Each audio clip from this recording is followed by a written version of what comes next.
যে শোনে সেই বলে, হ্যাঁ শোনবার মতো বটে।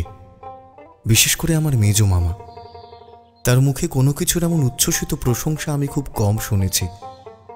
শুনে শুনে ভারী কৌতূহল হলো, কি এমন বাঁশি বাজায় লোকটা যে সবাই এমনভাবে প্রশংসা করে। একদিন শুনতে গেলাম, মামার কাছ থেকে একটা পরিচয়পত্র সঙ্গে নিলাম। আমি থাকি বালিগঞ্জে, আর যাঁর বাঁশি বাজানোর ওস্তাদের কথা বললাম তিনি থাকেন ভবানীপুর অঞ্চলে। মামার কাছে নাম শুনেছিলাম যতীন, উপাধিটা শোনা হয়নি। আজ পরিচয়পত্রের উপরে পুরো নাম দেখলাম, যতীন্দ্রনাথ রায়। বাড়িটা খুঁজে বার করে আমার তো চক্ষু স্থির। মামার কাছে যতীনবাবুর এবং তার বাঁশি বাজানোর যেরকম উচ্ছ্বসিত প্রশংসা শুনেছিলাম, তাতে মনে হয়েছিল লোকটা নিশ্চয়ই একজন কেষ্টবিষ্টু গোছের কেউ হবেন। আর কেষ্টবিষ্টু গোছের একজন লোক যে বৈকুণ্ঠ বা মথুরার রাজপ্রাসাদ না হোক, অন্তত বেশ বড় আর ভদ্র চেহারা একটা বাড়িতে বাস করেন, এও তো স্বতঃসিদ্ধ কথা। কিন্তু বাড়িটা যে গলিতে, সেটার কথা না হয় ছেড়েই দিলাম। এই যে ইঁট বার করা তিনকালের বুড়োর মতো নড়বড়ে একটা ইঁটের খাঁচা, সামনেরটার চেহারাই যদি এরকম হয়, ভেতরটা না জানি কিরকম হবে। উইয়ে ধরা দরজার কড়া নাড়লাম। একটু পরেই দরজা খুলে যে লোকটি আমার সামনে এসে দাঁড়ালেন, তাকে দেখে মনে হলো ছাইগাদা নাড়তেই যেন একটা আগুন বার হয়ে পড়ল।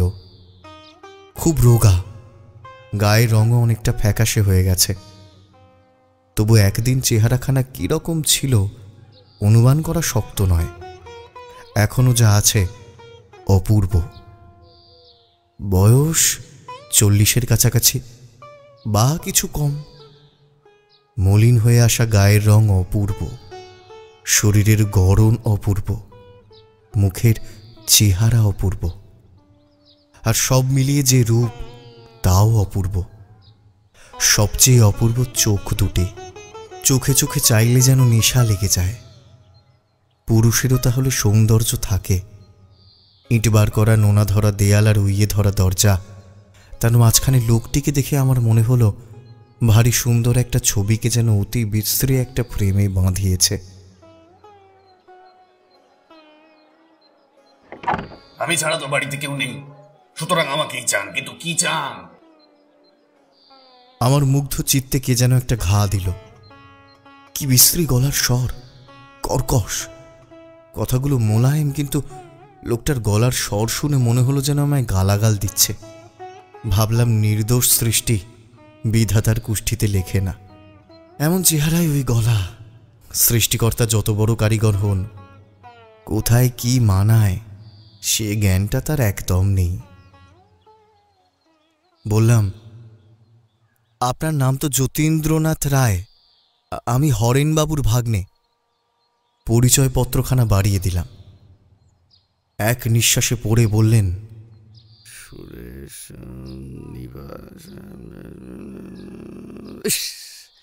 আবার পরিচয়পত্র কেন হে? হ্যাঁ, হরেন যদি তোমার মামা, আমিও তোমার মামা। হরেন যে আমায় দাদা বলে ডাকে। এসো এসো, ভেতরে এসো। আমি ভেতরে ঢুকতে তিনি দরজা বন্ধ করলেন। সদর দরজা থেকে দুধারের দেয়ালে গা ঠেকিয়ে হাত পাঁচেক এসে একটা হাত তিনেক চওড়া বারান্দায় পড়ে ডান দিকে বাঁকতে হলো। বাঁ দিকে বাঁকবার জো নেই, কারণ দেখা গেল সেদিকটা প্রাচীর দিয়ে বন্ধ করা। ছোট্ট একটু উঠোন, বেশ পরিষ্কার। প্রত্যেক উঠোনের 4টে করে পাশ থাকে। এটারও তাই আছে দেখলাম। দুপাশে দুখানা ঘর এ বাড়িরই অঙ্গ। একটা দিক প্রাচীর দিয়ে বন্ধ করা, অপরদিকে অন্য একটা বাড়ির একটা ঘরের পেছন দিক জানলা দরজার চিহ্ন মাত্র নেই, প্রাচীরেরই সামিল। আমার নবলব্ধ মামা ডাকলেন, অতসে অতসে, আমার ভাগ্নে এসছে, এ ঘরে একটা মাদুর বিছিয়ে দিয়ে যাও। ও ঘরটা বড় অন্ধকার। এই ঘর মানে আমরা যে ঘরের সামনে দাঁড়িয়েছিলাম সেই ঘর। ও ঘর মানে ওদিকটার ঘর। সেই ঘর থেকে বেরিয়ে এলেন এক তরুণী, মস্ত ঘোমটায় মুখটা ঢাকা। যতীন মামা বললেন, একি ঘোমটা কেন? এই যে ভাগ্নে। মামির ঘোমটা ঘুচবার লক্ষণ নেই দেখে আবারও বললেন, ছি ছি ছি ছি ছি, মামি হয়ে ভাগ্নের কাছে ঘোমটা টেনে কলাবউ সাজবে? এইবার মামির ঘোমটা উঠল। দেখলাম আমার নতুন পাওয়া মামিটি মামারই উপযুক্ত স্ত্রী বটে। মামি এ ঘরের মেঝেতে মাদুর বিছিয়ে দিলেন। ঘরে তক্তপোষ, টেবিল, চেয়ার ইত্যাদির বালাই নেই। একপাশে একটা রংচটা ট্রাঙ্ক আর একটা কাঠের বাক্স। দেয়ালে এক কোণ থেকে আর এক কোণ পর্যন্ত একটা দড়ি টাঙানো, তাতে একটা মাত্র ধুতি ঝুলছে। একটা পেরেকে একটা আধময়লা খদ্দরের পাঞ্জাবি আটকানো। যতীন মামার সম্পত্তি। গোটা 2 বছর আগেকার ক্যালেন্ডারের ছবি। একটাতে এখনও চৈত্র মাসের তারিখ লেখা কাগজটা লাগানো রয়েছে। ছিঁড়ে ফেলতে বোধহয় কারোর খেয়াল হয়নি। যতীন মামা বললেন, একটু সুজি টুজি থাকে তো ভাগ্নেকে করে দাও, না থাকে তো এক কাপ চাই দাও, খাবে খন? নানা কিছুর দরকার নেই মামা, আপনার বাঁশি শুনতে এসেছি, বাঁশির সুরেই খিদে মিটবে এখন। যদিও খিদে পাইনি মোটেই, বাড়ি থেকে খেয়ে এসেছি। বাঁশি? বাঁশি তো এখন আমি বাজাই না। সে হবে না, আপনাকে শোনাতেই হবে। তাহলে বসো, রাত্রি হোক, সন্ধ্যার পর ছাড়া আমি বাঁশি ছুঁই না। কেন? কেন জানি না ভাগ্নে, দিনের বেলা বাঁশি বাজাতে পারি না, আজ পর্যন্ত কোনোদিন বাজাইনি। হ্যাঁ গা অতসী, বাজিয়েছি না। তবে মোটে 5টা বেজেছে, সন্ধে হবে 7টায়। এতক্ষণ বসে থেকে কেন আপনাদের অসুবিধা করব? ঘুরে টুরে সন্ধ্যার পর আসবো এখন। কি যে বলো ভাগ্নে, অসুবিধাটা কি? হ্যাঁ, অসুবিধাটা কি? পাড়ার লোকে তো বয়কট করেছে অপবাদ দিয়ে, তুমি থাকলে তবু কথা কয়ে বাঁচবো। পাড়ার লোকে কি অপবাদ দিয়েছে মামা? বলবো নাকি ভাগ্নেকে কথাটা? অতসী, পাড়ার লোকে কি বলে জানো ভাগ্নে? বলে অতসী আমার বিয়ে করা বউই নয়।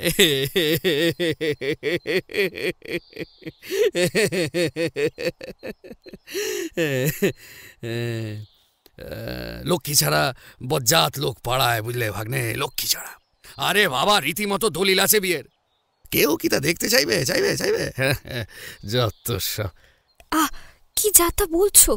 ঠিক ঠিক, ভাগ্নে নতুন লোক, তাকে সব কথা বলা ঠিক হচ্ছে না বটে। ভারী রাগ হয় কি না বলো?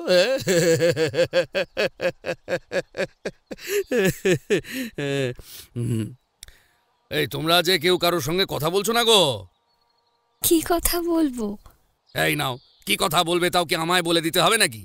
যা হোক কিছু বলে শুরু করো, গড়গড় করে কথা আপনি এসে যাবে। তোমার নাম কি ভাগ্নে?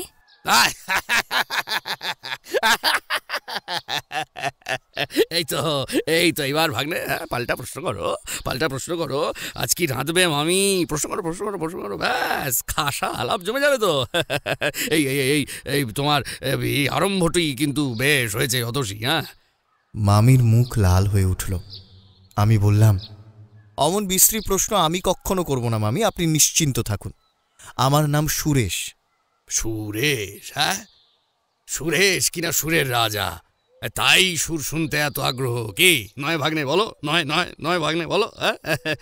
হঠাৎ মামা উঠে দাঁড়িয়ে বললেন, ইস, ভুবন বাবু যে টাকা দুটো ফেরত দেবে বলেছিল, আজ নিয়ে আসি। 2 দিন বাজার হয়নি। বসো ভাগ্নে, বসো বসো বসো, মামির সঙ্গে গল্প করো, 10 মিনিটের ভেতর আসছি আমি। ঘরের বাইরেটা গিয়ে বললেন, দরটা দিয়ে দাও অতসী, ভাগ্নে ছেলে মানুষ, হ্যাঁ, কেউ তোমার লোভে ঘরে ঢুকলে ঠেকাতে পারবে না। দিয়ে দাও দিয়ে দাও, দরটা দিয়ে দাও। মামির মুখ আরক্ত হয়ে উঠল এবং সেটা গোপন করতে চট করে উঠে গেল। বাইরে তার চাপা গলা শুনলাম। কি যে রসিকতা করো, ছি! মামা কি জবাব দিলে শোনা গেল না। মামি ঘরে ঢুকে বললে, ওই রকম স্বভাব ওর। বাক্সে 2টো টাকা ছিল, তাই নিয়ে সেদিন বাজার গেলেন। বললাম একটা থাক, জবাব দিলেন কেন?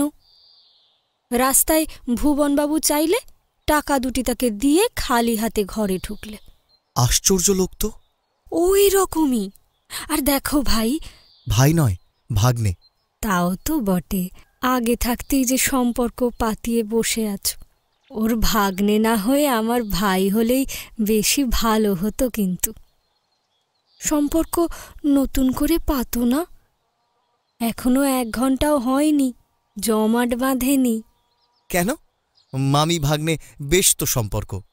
আচ্ছা তবে তাই, কিন্তু আমার একটা কথা তোমায় রাখতে হবে ভাগ্নে, তুমি ওর বাঁশি শুনতে চেও না।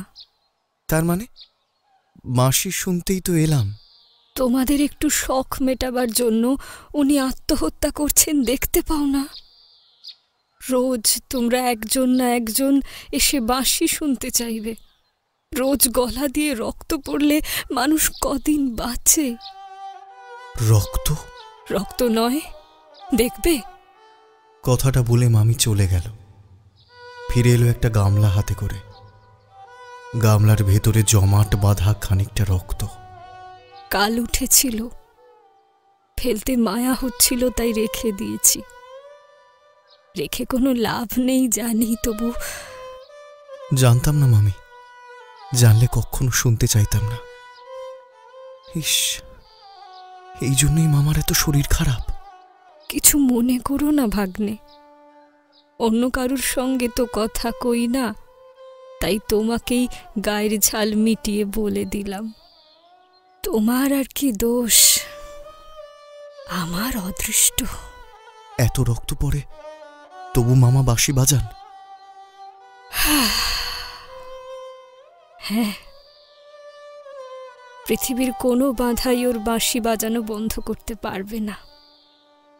কত বলেছি, কত কেঁদেছি, শোনেনি। আমি চুপ করে রইলাম। কতদিন ভেবেছি বাঁশি ভেঙে ফেলি, কিন্তু সাহস হয়নি। বাঁশির বদলে মদ খেয়েই নিজেকে শেষ করে ফেলবেন, নয়তো যেখানে যা আছে সব বিক্রি করে আবার বাঁশি কিনে না খেয়ে মরবেন।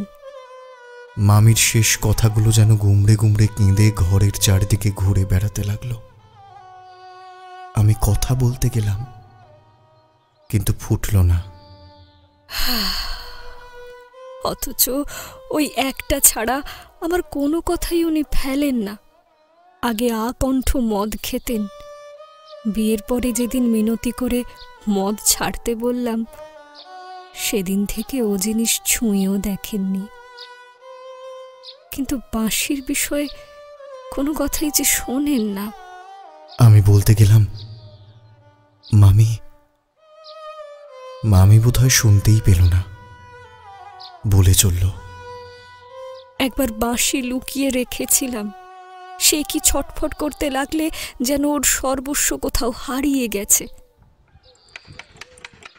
বাইরে কড়া নাড়ার শব্দ হলো। মামি উঠে দরজা খুলতে গেল। যতীন মামা ঘরে ঢুকতে ঢুকতে বললেন, দিলে না অতসী, টাকা দিলে না, বললে পরশু যেতে। সে আমি আগেই জানি। দোকানদারটাই বাকি বাজি। 100 সুজি চাইলাম, 100 দিল না। মামার বাড়ি এসে ভাগ্নেকে দেখছি খালি পেটে ফিরতে হবে। সুজি দেয়নি, ভালোই হয়েছে। শুধু জল দিয়ে তো আর সুজি হয় না। ঘি নেই? কবে আবার ঘি আনলে তুমি? তাও তো বটে। হ্যাঁ, যতীন মামা আমার দিকে চেয়ে হাসলেন, দিব্য সপ্রতিভ হাসি। আমি বললাম, কেন ব্যস্ত হচ্ছেন মামা?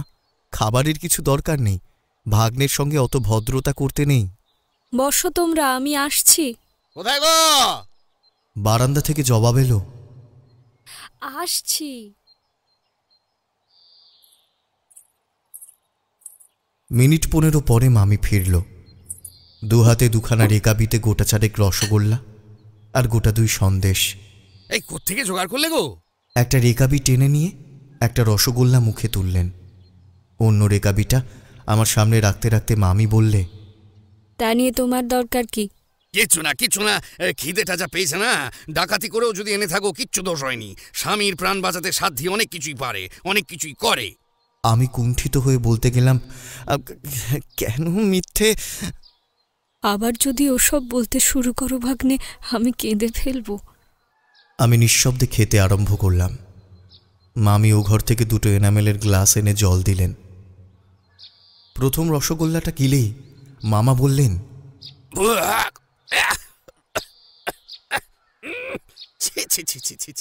কি বিশ্রী রসগোল্লা! হ্যাঁ, কি বিশ্রী রসগোল্লা! রইল পড়ে, খেও তুমি, নয়তো ফেলে দিও। দেখি সন্দেশটা কেমন দেখি। সন্দেশটা মুখে দিয়ে বললেন, তাই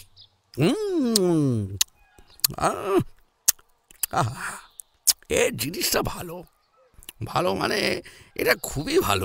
এইটা খাও। হ্যাঁ, এইটা খাও। হ্যাঁ, এই যাও, তোমার সুজির ঢিবি ফেলে দিও নর্দমায়। অতসী মামির চোখ ছলছল করে এলো। মামার ছলটুকু আমাদের কারুর কাছেই গোপন রইল না। কেন যে এমন খাসা রসগোল্লাও মামার কাছে সুজির ঢিপি হয়ে গেল, সেইটা বুঝে আমার চোখে প্রায় জল আসবার উপক্রম হলো। মাথা নিচু করে রেকাবিটা শেষ করলাম। মাঝখানে একবার চোখ তুলতেই নজরে পড়ল মামি মামার রেকাবিটা দরজার উপরে তাকে তুলে রাখছে। সন্ধ্যার অন্ধকার ঘনিয়ে এলে মামি ঘরে ঘরে প্রদীপ দেখালো, ধুনো দিল। আমাদের ঘরে একটা প্রদীপ জ্বালিয়ে দিয়ে মামি চুপ করে দাঁড়িয়ে কি যেন ভাবতে লাগলো। যতীন মামা হেসে বললেন, আর লজ্জা কিসের? কিসের লজ্জা? নিত্যকার অভ্যাস, বাদ পড়লে রাতে ঘুমাবে না। ভাগ্নের কাছে লজ্জা করতে নেই, লজ্জা করতে নেই, ভাগ্নের কাছে লজ্জা করতে নেই। আমি বললাম, আমি না হয়। মামি বললে, বসো, উঠতে হবে না, অত লজ্জা নেই আমার। গলায় আঁচল দিয়ে মামার পায়ের কাছে মাটিতে মাথা ঠেকিয়ে প্রণাম করল মামি। লজ্জায়, সুখে, তৃপ্তিতে আরক্ত মুখখানি নিয়ে অতসী মামি যখন উঠে দাঁড়ালো, আমি বললাম, দাঁড়াও দাঁড়াও দাঁড়াও মামি, আমি একটা প্রণাম করে নিই। এই না না, ছি ছি, এ কি? ছি ছি নয় মামি, আমার নিত্যকার অভ্যাস না হতে পারে, কিন্তু তোমায় প্রণাম না করে আজ আমি বাড়ি ফিরে রাত্রে রাত্রে ঘুমোতে পারবো না ঠিক। মামির পায়ে হাত দিয়ে প্রণাম করলাম।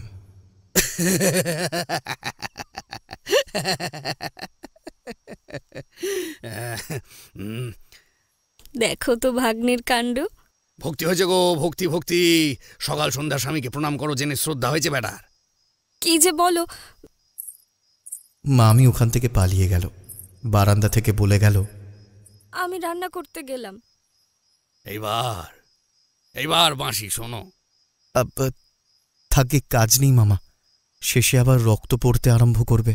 এই তুমিও শেষে ঘ্যান ঘ্যান প্যান প্যান আরম্ভ করলে ভাগ্নে।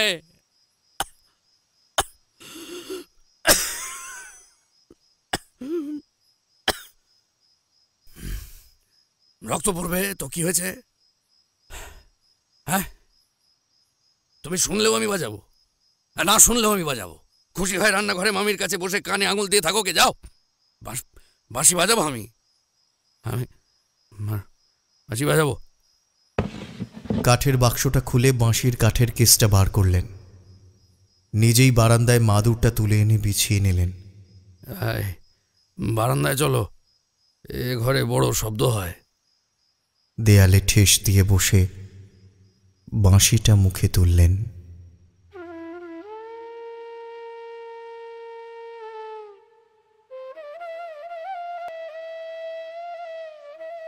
হঠাৎ আমার মনে হলো আমার ভেতরে যেন একটা উন্মাদ, একটা খ্যাপা উদাসীন ঘুমিয়েছিল, আজ বাঁশির সুরের নাড়ায় জেগে উঠল।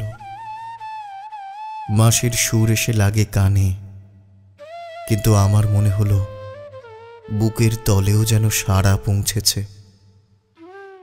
অতি তীব্র বেদনার মধুরতম আত্মপ্রকাশ কেবল বুকের মাঝে গিয়ে পৌঁছয়নি, বাইরের এই ঘর দোরকেও যেন স্পর্শ দিয়ে জীবন্ত করে তুলেছে। আর আকাশকে বাতাসকে মৃদুভাবে স্পর্শ করতে করতে যেন দূরে, বহু দূরে, যেখানে গোটা কয়েক তারা ফুটে উঠেছে দেখতে পাচ্ছি, সেইখানে স্বপ্নের মায়ার মধ্যে লয় পাচ্ছে। অন্তরে ব্যথা বোধ করে আনন্দ পাবার যতগুলো অনুভূতি আছে, বাঁশির সুর যেন তাদের সঙ্গে কোলাকুলি করতে আরম্ভ করেছে। বাঁশি শুনেছি ঢের, বিশ্বাস হয়নি এই বাঁশি বাজিয়ে একদিন এক কিশোরীর কুল, মান, লজ্জা, ভয় সব ভুলিয়ে দিয়েছিল। যমুনাতে উজান বইয়েছিল। আজ মনে হলো আমার যতীন মামার বাঁশিতে সমগ্র প্রাণ যদি আচমকা জেগে উঠে, নিরর্থক এমন ব্যাকুল হয়ে ওঠে, তবে সেই বিশ্ব বাঁশির বাদকের পক্ষে ওই দুটি কাজ আর এমন কি কঠিন। দেখি মামি কখন এসে নিঃশব্দে ওদিকের বারান্দায় বসে পড়েছে। খুব সম্ভব ওই ঘরটাই রান্নাঘর, কিংবা রান্নাঘরে যাবার পথ ওই ঘরের ভেতর দিয়ে। যতীন মামার দিকে চেয়ে দেখলাম খুব সম্ভব সংজ্ঞা নেই, এ যেন সুরের আত্মভোলা সাধক, তিনি যেন সমাধি পেয়েছেন।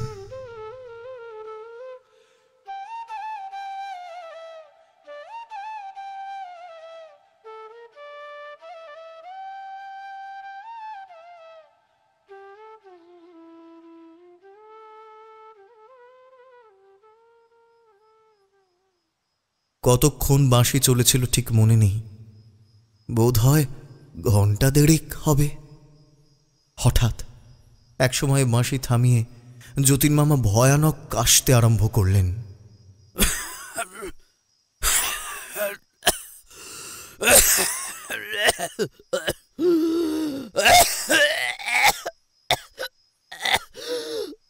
বারান্দার ক্ষীণ আলোতেও বুঝতে পারলাম মামার মুখ চোখ অস্বাভাবিক রকম লাল হয়ে উঠেছে। অতসীম আমি বোধহয় প্রস্তুত ছিল, জল আর পাখা নিয়ে ছুটে এলো। খানিকটা রক্ত তুলে মামির শুশ্রূষায় যতীন মামা অনেকটা সুস্থ হলেন। মাদুরের ওপর একটা বালিশ পেতে মামি তাকে শুইয়ে দিল। পাখা পেড়ে নীরবে হাওয়া করতে লাগলো। তারপর এক সময় উঠে দাঁড়িয়ে বললাম, মামা আজ আসি। মামা কিছু বলবার আগেই মামি বললে, তুমি এখন কথা কইও না, ভাগ্নের বাড়িতে ভাববে আজ থাক, আর একদিন এসে খেয়ে যাবে। এখন চলো, আমি দরজা দিয়ে আসছি। সদরের দরজা খুলে বাইরে যাব। মামি আমার একটা হাত চেপে ধরলেন। একটু দাঁড়াও ভাগ্নে, আমি সামলে নিই। প্রদীপের আলোতে দেখলাম মামির সমস্ত শরীর থরথর করে কাঁপছে। একটু সময়, তারপর একটু ধাতস্থ হয়ে বললেন, ওর রক্ত পড়া দেখলেই আমার এমন হয়, বাঁশি শুনেও হতে পারে।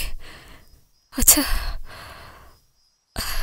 আচ্ছা, এবার এসো এসো ভাগ্নে, শিগগির আরেকদিন এসো কিন্তু। মামার বাঁশি ছাড়াতে পারি কিনা একবার চেষ্টা করে দেখব মামি। পারবে, পারবে তুমি। যদি পারো ভাগ্নে, শুধু তোমার যতীন মামাকে নয়, আমাকেও প্রাণ দেবে।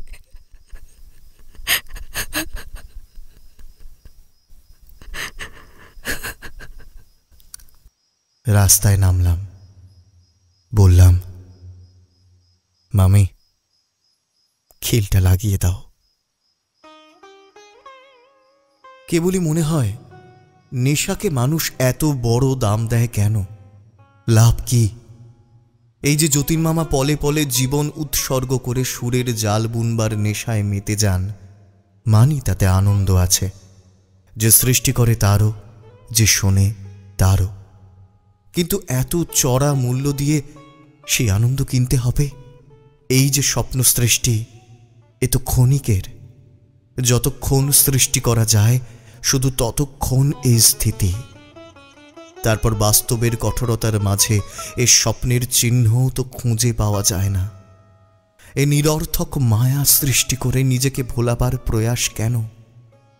মানুষের মন কি বিচিত্র। আমারও ইচ্ছে করে যতীন মামার মতো সুরের আলোয় ভুবন ছেয়ে ফেলি, সুরের আগুন গগন বেয়ে তুলে পলে পলে নিজেকে শেষ করে আনি। লাভ নেই, নাই বা রইল। এতদিন জানতাম আমিও বাঁশি বাজাতে জানি, বন্ধুরা শুনে প্রশংসাও করে এসেছে। বাঁশি বাজিয়ে আনন্দও যে না পাই তা নয়, কিন্তু যতীন মামার বাঁশি শুনে এসে মনে হলো বাঁশি বাজানো আমার জন্যে নয়, এক একটা কাজ করতে এক একজন লোক জন্মায়। আমি বাঁশি বাজাতে জন্মাইনি। যতীন মামা ছাড়া বাঁশি বাজাবার অধিকার কারও নেই। থাকতে পারে কারো অধিকার, কারো কারো বাঁশি হয়তো যতীন মামার বাঁশির চেয়েও মনকে উতলা করে তোলে, কিন্তু আমি তো তাদের চিনি না। একদিন বললাম, বাঁশি শিখিয়ে দেবে মামা? বাঁশি বাঁশি কি শেখবার জিনিসটা কি ভাগ্নে? হ্যাঁ, ও শিখতে হয়, শিখে নিতে হয়। তা ঠিক, আর শিখতেও হয় মন দিয়ে, প্রাণ দিয়ে, সমগ্র সত্তা দিয়ে। নইলে আমার বাঁশি শেখার মতোই সে শিক্ষা ব্যর্থ হয়ে যায়। অতসী মামিকে সেদিন বিদায় নেবার সময় যে কথা বলেছিলাম সে কথা আমি ভুলিনি, কিন্তু কি করে যে যতীন মামার বাঁশি ছাড়াবো ভেবে পেলাম না। অথচ দিনের পর দিন যতীন মামা যে এই সর্বনাশা নেশায় পলে পলে মরণের দিকে এগিয়ে যাবেন সেই কথা ভাবতেও কষ্ট হলো। কিন্তু কি করা যায়? মামির প্রতি যতীন মামার যে ভালোবাসা তার বোধহয় তল নেই।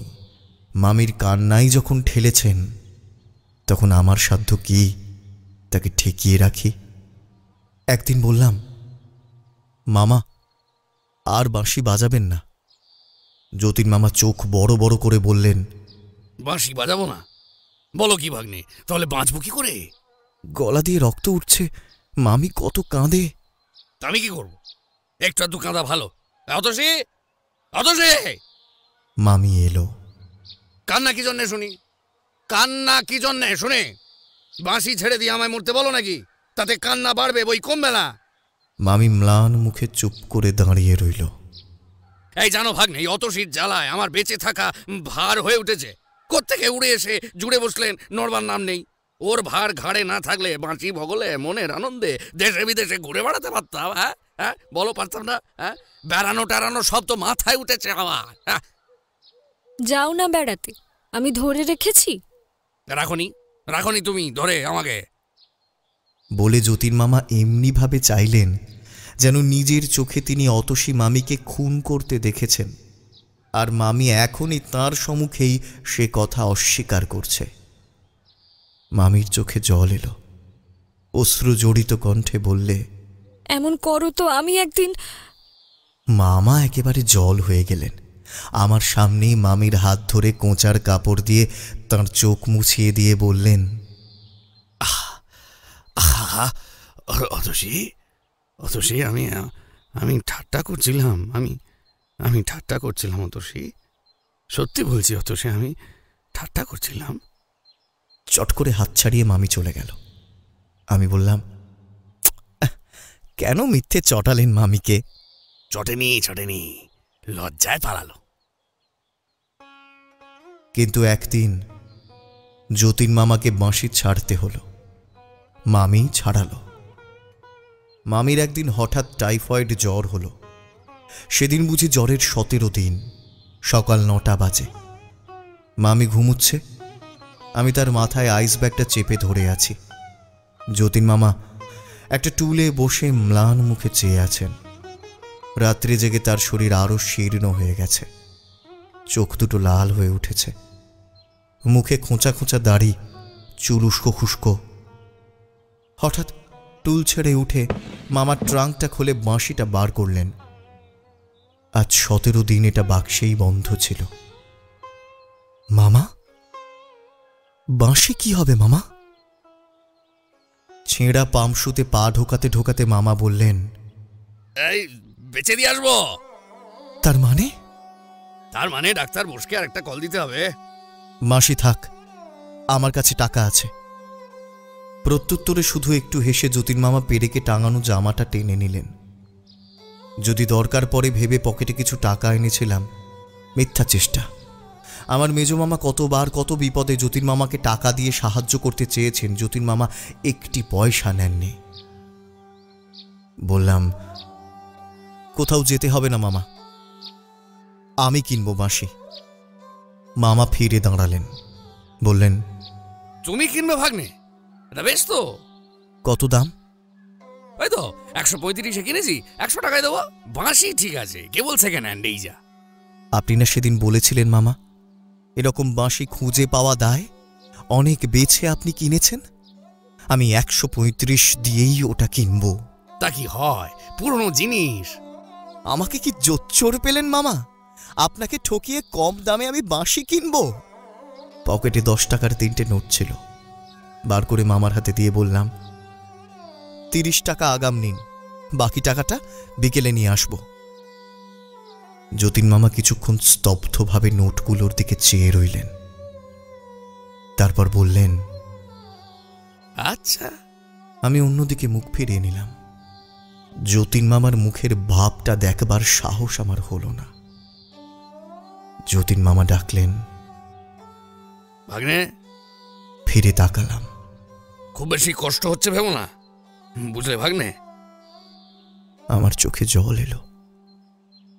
তাড়াতাড়ি মুখ ফিরিয়ে আমি মামির শিয়রে গিয়ে বসলাম। মামির ঘুম ভাঙেনি, জানতেও পারল না যে রক্ত পিপাসু বাঁশিটা ঝলকে ঝলকে মামার রক্ত পান করেছে, আমি আজ সেই বাঁশিটা কিনে নিলাম। মনে মনে বললাম, মিথ্যে আশা, এ যে বালির বাঁধ। একটা বাঁশি গেল, আর একটা কিনতে কতক্ষণ। লাভের মধ্যে যতীন মামা একান্ত প্রিয় বস্তু হাতছাড়া হয়ে যাবার বেদনাটাই পেলেন। বিকেলে বাকি টাকা এনে দিতেই যতীন মামা বললেন, বাড়ি যাওয়ার সময় বাঁশিটা নিয়ে যেও। আমি ঘরে ঢুকতে ঢুকতে বললাম, থাক না, এখন কদিন, এত তাড়াতাড়ি কিসের? না, পরের জিনিস আমি বাড়িতে রাখি না। বুঝলাম, পরের হাতে চলে যাওয়া বাঁশিটা চোখের উপরে থাকা তার সহ্য হবে না। বললাম, বেশ মামা, তাই নিয়ে যাব খন। মামা ঘাড় নেড়ে বললেন, হ্যাঁ, নিয়েই যেও। তোমার জিনিস এখানে কেন ফেলে রাখবে, বুঝলে না? 19 দিনের মাথায় মামির অবস্থা সংকটজনক হয়ে উঠল। যতীন মামা টুলটা বিছানার কাছে টেনে এনে মামির একটা হাত মুঠো করে ধরে নীরবে তার রোগ শীর্ণ ঝরে পড়া ফুলের মতো ম্লান মুখের দিকে চেয়েছিলেন। হঠাৎ অতসী মামি বললে, ওগো, আমি বোধহয় আর বাঁচব না। তা কি হয় অতসী? তোমায় বাঁচতেই হবে, হবেই। তুমি না বাঁচলে আমিও যে বাঁচবো না। বালাই বাঁচবে বই কি। দেখো, আমি যদি না বাঁচি, আমার একটা কথা রাখবে? রাখবো, বলো। বাঁশি বাজানো ছেড়ে দিও। তিল তিল করে তোমার শরীর ক্ষয় হচ্ছে দেখে ওপরে গিয়েও আমি শান্তি পাবো না। রাখবে আমার কথা? কি গো? তাই হবে অতসী, তুমি ভালো হয়ে ওঠো, আমি আর বাঁশি ছোবো না। মামির শীর্ণ ঠোঁটে সুখের হাসি ফুটল। মামার একটা হাত বুকের উপর টেনে শ্রান্তভাবে মামি চোখ বুজলেন। আমি বুঝলাম,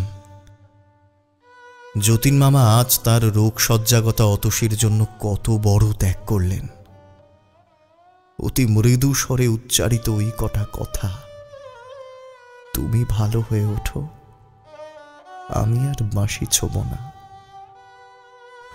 অন্যে না বুঝুক, আমি তো যতীন মামাকে চিনি, আমি জানি, অতসী মামিও জানে ওই কথা কটির পেছনে কতখানি জোর আছে। বাঁশি বাজাবার জন্যে মন উন্মাদ হয়ে উঠলেও যতীন মামা আর বাঁশি ছোঁবেন না, কখনো না।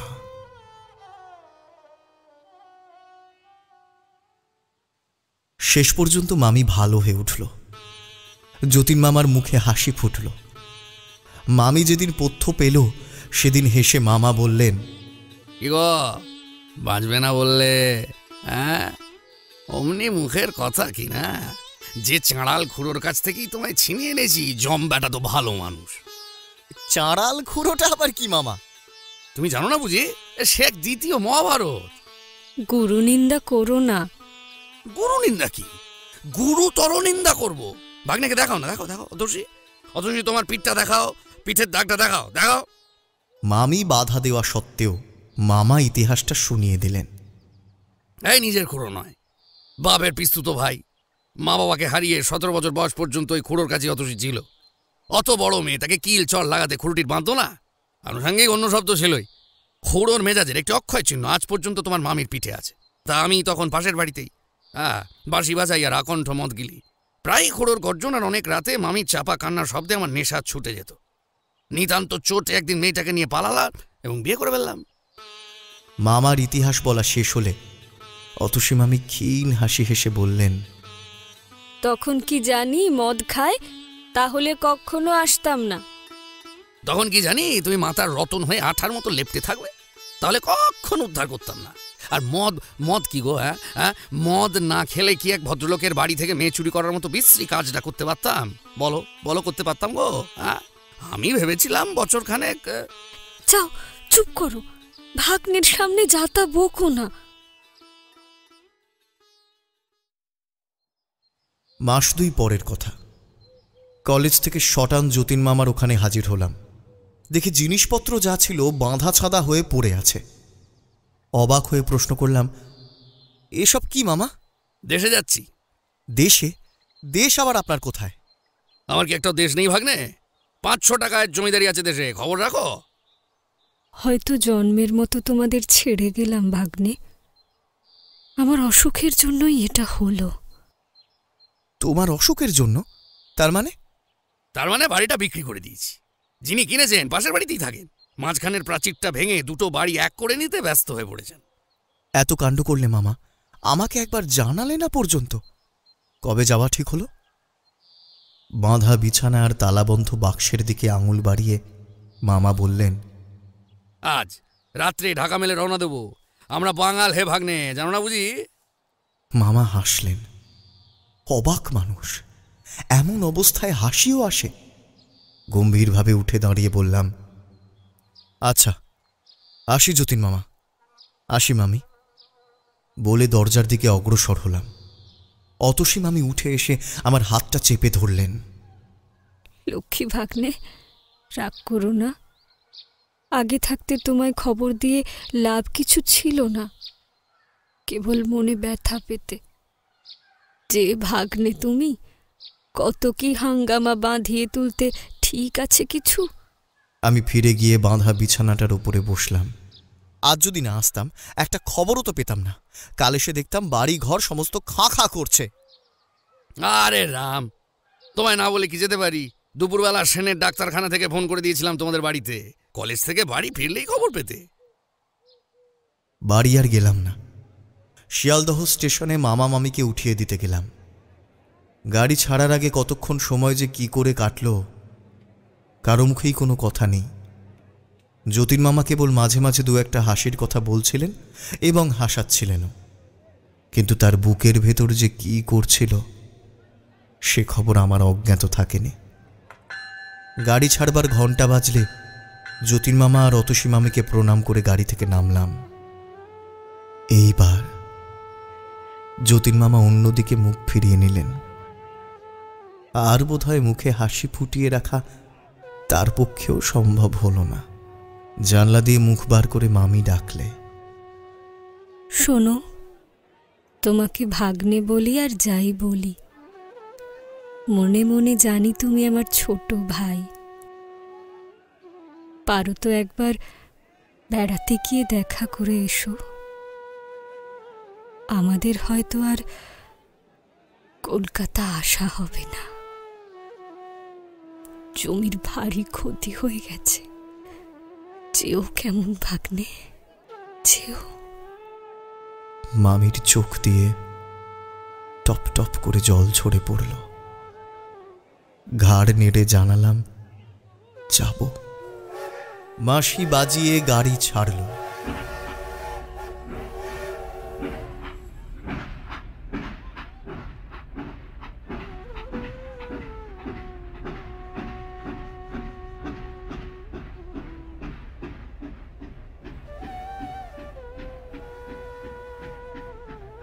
যতক্ষণ গাড়ি দেখা গেল অপলক দৃষ্টিতে চেয়ে রইলাম।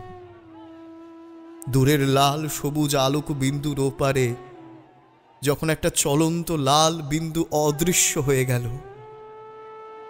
তখন ফিরলাম।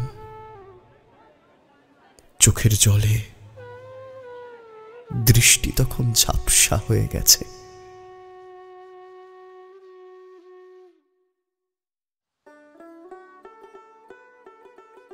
মানুষের স্বভাবই এই, যখন যে দুঃখটা পায় তখন সেই দুঃখটাকেই সকলের বড় করে দেখে। নইলে কে ভেবেছিল যে যতীন মামা আর অতসী মামির বিচ্ছেদে 21 বছর বয়সে আমার দু চোখ জলে ভরে গিয়েছিল, সেই যতীন মামা আর অতসী মামি একদিন আমার মনের এক কোণে সংসারের সহস্র আবর্জনার তলায় চাপা পড়ে যাবেন। জীবনে অনেকগুলো ওলটপালট হয়ে গেল। যথাসময়ে ভাগ্য আমার ঘাড় ধরে যৌবনের কল্পনার সুখ স্বর্গ থেকে বাস্তবের কঠোর পৃথিবীতে নামিয়ে দিল। নানা কারণে আমাদের অবস্থা খারাপ হয়ে পড়ল।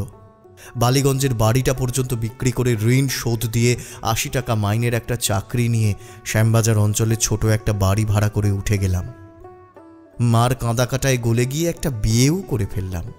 প্রথম প্রথম সমস্ত পৃথিবীটাই যেন তেতো লাগতে লাগলো। জীবনটা বিস্বাদ হয়ে গেল। আশা আনন্দের এতটুকু আলোড়নও ভেতরে খুঁজে পেলাম না। তারপর ধীরে ধীরে সব ঠিক হয়ে গেল। নতুন জীবনে রসের খোঁজ পেলাম। জীবনের জুয়া খেলায় হার জিতের কথা কদিন আর মানুষ বুকে পুষে রাখতে পারে? জীবনে যখন এইসব বড় বড় ঘটনা ঘটছে তখন নিজেকে নিয়ে আমি এমনই ব্যাপৃত হয়ে পড়লাম যে কবে এক যতীন মামা আর অতসী মামির স্নেহ পরম সম্পদ বলে গ্রহণ করেছিলাম, সে কথা মনে ক্ষীণ হতে ক্ষীণতর হয়ে গেল। 7 বছর পরে আজ কচ্ছিৎ কখনো হয়তো একটা অস্পষ্ট স্মৃতির মতো তাদের কথা মনে পড়ে। মাঝে একবার মনে পড়েছিল যতীন মামাদের দেশে চলে যাওয়ার বছর 3 পরে। সেইবার ঢাকা মেলে কালিশান হয়। মৃতদের নামের মাঝে যতীন্দ্রনাথ রায় নামটা দেখে খুব একটা ঘা লেগেছিল। সে কথা আজও মনে আছে। ভেবেছিলাম একবার গিয়ে দেখে আসবো, কিন্তু হয়নি। সেদিন আপিস থেকে ফিরে দেখি আমার স্ত্রীর কঠিন অসুখ। মনে পড়ে যতীন মামার দেশের ঠিকানায় একটা পত্র লিখে দিয়ে এই ভেবে মনকে সান্ত্বনা দিয়েছিলাম, ও নিশ্চয়ই আমার যতীন মামা নয়। পৃথিবীতে যতীন্দ্রনাথ রায়ের অভাব তো নেই। সে চিঠির কোনো জবাব আসেনি। স্ত্রীর অসুখের হিড়িকে কথাটাও আমার মন থেকে মুছে গিয়েছিল। তারপর গড়িয়ে গড়িয়ে আরও 4টে বছর কেটে গেছে। আমার ছোট বোন বিনার বিয়ে হয়েছিল ঢাকায়। পুজোর সময় বিনাকে তারা পাঠালে না। অগ্রহায়ণ মাসে বিনাকে আনতে ঢাকা গেলাম, কিন্তু আনা হলো না। গিয়েই দেখি বিনার শাশুড়ির খুব অসুখ। আমার যাবার আগের দিন হুহু করে জ্বর এসেছে। ডাক্তার আশঙ্কা করছে নিউমোনিয়া। ছুটি ছিল না। ক্ষুণ্ণ হয়ে একাই ফিরলাম।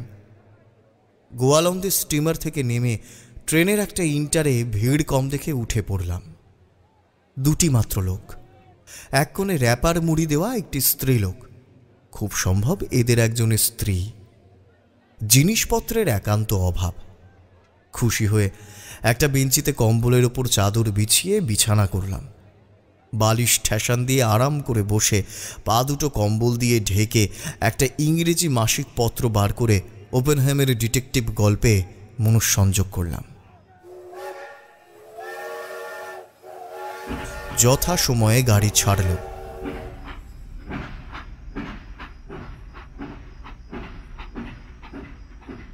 এবং পরের স্টেশনে থামল। আবার চলল। এটা ঢাকা মেল বটে, কিন্তু পৌরাত পর্যন্ত প্রত্যেক স্টেশনে থেমে থেমে প্যাসেঞ্জার হিসেবেই চলে। পৌরাতের পর ছোট ছোট স্টেশনগুলি বাদ দেয় এবং গতি কিছুটা বাড়ায়।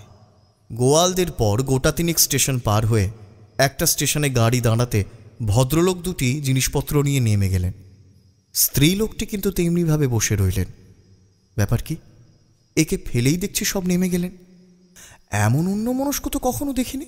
ছোটোখাটো জিনিসে মানুষের ভুল হয়, একটা আস্ত মানুষ, তাও আবার একজনের অর্ধাঙ্গিনী, তাকে আবার কেউ ভুল করে ফেলে যায় নাকি? জানলা দিয়ে তাকিয়ে দেখলাম পেছনে দৃকপাত মাত্র না করে তারা স্টেশনের গেট পার হচ্ছেন। হয়তো ভেবেছেন চিরদিনের মতো আজও স্ত্রীটি তার পিছু পিছু চলেছে। চেঁচিয়ে ডাকলাম, ও মশাই, ও মশাই, ও মশাই, শুনছেন? ও মশাই।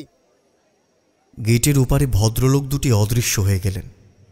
মাসি বাজিয়ে গাড়িও ছাড়ল। অগত্যা নিজের জায়গায় বসে পড়ে ভাবলাম, তবে কি ইনি একাই চলেছেন নাকি?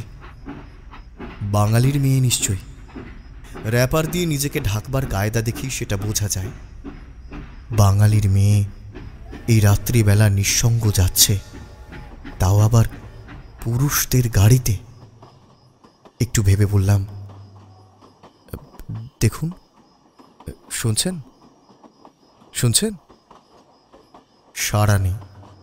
বললাম, আপনার সঙ্গীরা সব নেমে গেছে, শুনছেন? এইবার আলোয়ানের পোঁটলা নড়ল এবং আলোয়ান ও ঘোমটা সরে গিয়ে যে মুখখানা বার হলো দেখেই আমি চমকে উঠলাম। কিচ্ছু নেই, সে মুখের কিছু ইয়েতে নেই। আমার অতসী মামির মুখের সঙ্গে এই মুখের অনেক তফাৎ, কিন্তু তবু আমার মনে হলো এ আমার অতসী মামি। মৃদু হেসে বললে, গলা শুনেই মনে হয়েছিল এ আমার ভাগ্নের গলা, কিন্তু এতটা আশা করতে পারিনি।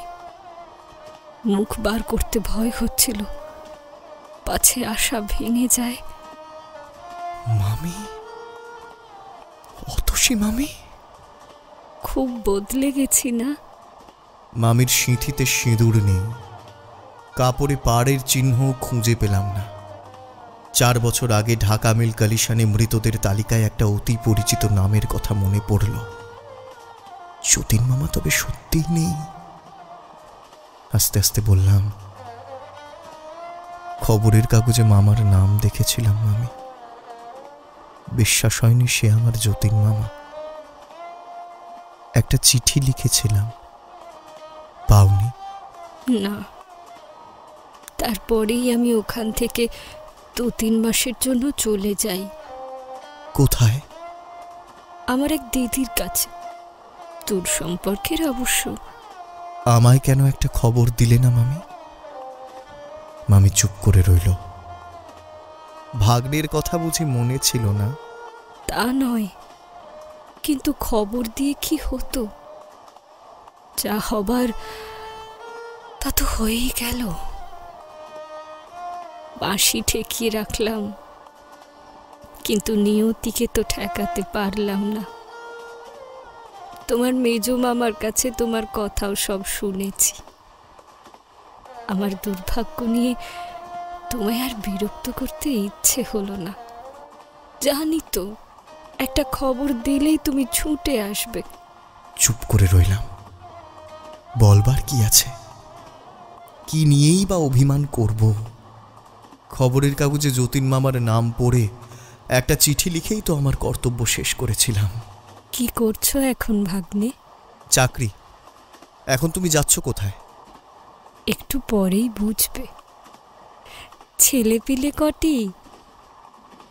আশ্চর্য, জগতে এত প্রশ্ন থাকতে এই প্রশ্নটাই সকলের আগে মামির মনে জেগে উঠল। একটি ছেলে। ভারী ইচ্ছে করছে আমার ভাগ্নের খোকাকে দেখে আসতে। দেখাবে একবার? কার মতো হয়েছে? তোমার মতো না তার মায়ের মতো? কত বড় হয়েছে? 3 বছর চলছে। চলো না আমাদের বাড়ি মামি, বাকি প্রশ্নগুলোর জবাব নিজের চোখেই দেখে আসবে। কে যদি আর না নড়ি? তেমন ভাগ্য কি হবে? কিন্তু সত্যি কোথায় চলেছ মামি? এখন থাকো কোথায়? থাকি দেশেই। কোথায় যাচ্ছি একটু পরেই বুঝবে। ভালো কথা, সেই বাঁশিটার কি হলো ভাগ্নে? এইখানে আছে। এইখানে? এই গাড়িতে? আমার ছোট বোন বিনাকে আনতে গিয়েছিলাম, সে লিখেছিল বাঁশিটা নিয়ে যেতে। সবাই নাকি শুনতে চেয়েছিল। তুমি বাজাতে জানো নাকি? বার করো না বাঁশিটা। ওপর থেকে বাঁশির কেসটা পারলাম। বাঁশিটা বার করতেই মামি ব্যগ্র হাতে টেনে নিয়ে এক দৃষ্টিতে সেটার দিকে চেয়ে রইলেন। বিয়ের পর এটাকে বন্ধু বলে গ্রহণ করেছিলাম। মাঝখানে এর চেয়ে বড় শত্রু আমার ছিল না। আজ আবার এটাকে বন্ধু মনে হচ্ছে। শেষ 3টা বছর বাঁশিটার জন্য ছটফট করে কাটিয়েছিলেন। আজ মনে হচ্ছে বাঁশি বাজানো ছাড়তে না বললেই হয়তো ভালো হতো। বাঁশির ভেতর দিয়ে মরণকে বরণ করলে তবু শান্তিতে যেতে পারতে। শেষ কটা বছর এত মনোকষ্ট ভোগ করতে হতো না। বাঁশির অংশগুলোতে হাত বুলিয়ে মামি সেটা মুখে তুললেন।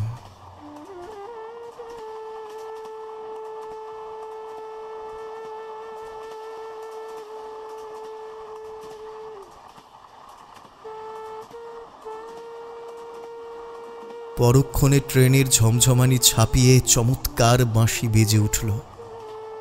পাকা গুণীর হাতের স্পর্শ পেয়ে বাঁশি যেন প্রাণ পেয়ে অপূর্ব বেদনাময় সুরের জাল বুনে চলল।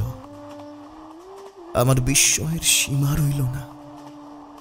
এ তো অল্প সাধনার কাজ নয়। যার তার হাতে বাঁশি তো এমন অপূর্ব কান্না কাঁদে না। মামির চোখ ধীরে ধীরে বুজে এলো। তার দিকে চেয়ে ভবানীপুরের একটা অতি ক্ষুদ্র বাড়ির প্রদীপের স্বল্প আলোকে বারান্দার দেওয়ালে ঠেস দেওয়া এক সুর সাধকের মূর্তি আমার মনে জেগে উঠল।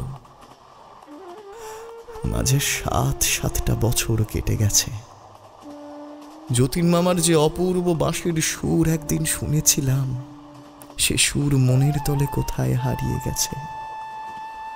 আজ অতসী মামির বাঁশি শুনে শুনে মনে হলো সেই হারিয়ে যাওয়া সুরগুলো যেন ফিরে এসে আমার প্রাণে মৃদু গুঞ্জন শুরু করে দিয়েছে।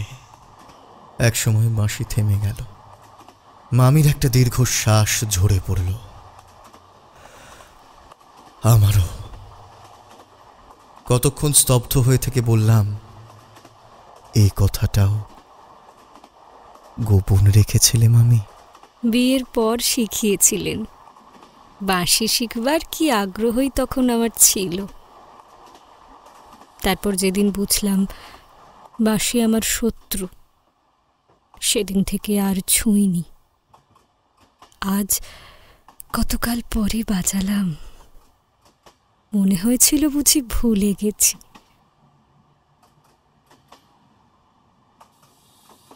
ট্রেন এসে একটা স্টেশনে দাঁড়ালো। মামি জানলা দিয়ে মুখ বার করে আলোর গায়ে লেখা স্টেশনের নামটা পড়ে ভেতরে মুখ ঢুকিয়ে বললেন, পরের স্টেশনে আমি নেমে যাব ভাগ্নে। পরের স্টেশনে? কেন? আজ কত তারিখ জানো? 17ই অঘ্রাণ।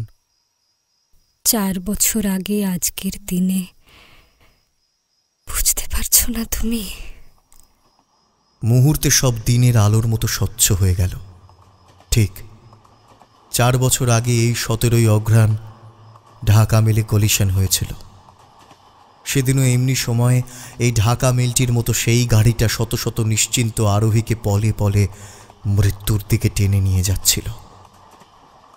মামি স্থির দৃষ্টিতে আমার মুখের দিকে চেয়ে থেকে বললেন, সামনের স্টেশনের অল্প ওদিকে লাইনের ধারে কঠিন মাটির ওপর তিনি মৃত্যু যন্ত্রণায় ছটফট করেছিলেন।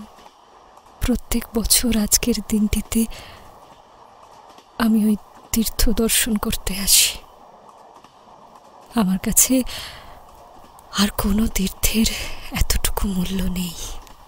হঠাৎ জানলার কাছে সরে গিয়ে বাইরের দিকে আঙুল বাড়িয়ে মামি বলে উঠল, ওই ওই ওইখানটাতে দেখতে পাচ্ছ না? আমি স্পষ্ট দেখতে পাচ্ছি তিনি যন্ত্রণায় ছটফট করতে করতে একটু স্নেহ শীতল স্পর্শের জন্য ব্যগ্র হয়ে রয়েছেন। একটু একটু জল, একটু জলের জন্যই হয়তো। ও ও মাগো, আমি তখন কোথায়?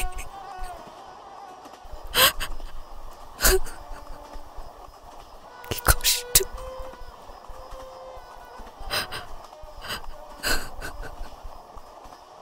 দু হাতে মুখ ঢেকে মামি ভেতরে এসে বসে পড়ল। ধীরে ধীরে গাড়িখানা স্টেশনের ভেতর ঢুকল। বিছানা গুটিয়ে নিয়ে আমি বললাম, চলো মামি, আমি তোমার সঙ্গে যাব। না, এই রাত্রে তোমাকে একলা যেতে দিতে পারবো না আমি। ছি, তোমার তো বুদ্ধির অভাব নেই ভাগ্নে। আমি কি সঙ্গী নিয়ে সেখানে যেতে পারি? সেই নির্জন মাঠে সমস্ত রাত আমি তার সঙ্গ অনুভব করি। সেখানে কি কাউকে নিয়ে যাওয়া যায়? ওইখানের বাতাসে যে তার শেষ নিঃশ্বাস রয়েছে। অবুঝ হয়েও না।